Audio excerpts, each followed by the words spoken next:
Vijay road show பார்க்கக்கூடிய கூட்டத்தை பார்த்து எங்களுக்கும் ஆதரவு இருக்குன்னு இவங்க காட்டுறாங்க. விஜய் ஃபேக்டர் இவங்களை ரொம்ப டிஸ்டர்ப் பண்ணுது.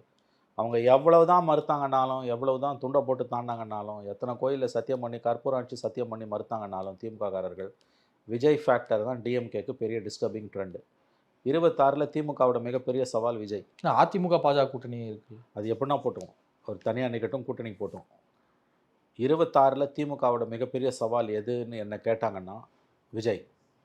அவர் உடைக்கிறார், எல்லார் ஓட்டையும் உடைக்கிறார், திமுக ஓட்டை கணிசமாக உடைக்கிறார். இளைஞர்கள் ஓட்டு, பெண்கள் ஓட்டு குறிப்பாக நகருது அவங்களுக்கு. இல்லை இந்த ஏடிஎம்கே பிஜேபி அலையன்ஸ் டேக் ஆஃபே ஆகலைங்க. அதனால தான் அவங்க திரும்ப திரும்ப விஜயை உள்ளே கூப்பிட்றாங்க.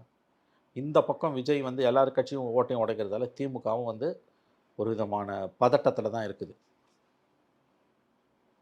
அவர் போகிறனெல்லாம் பின்னால் ஏன் நீங்கள் போகிறீங்க? ஓகே, அவர் முதல் நாள் கோயம்புத்தூரில் ரோட் ஷோ பண்ணுறாரு, அடுத்த நாள் உதயநிதிக்கு பண்ணுறீங்க.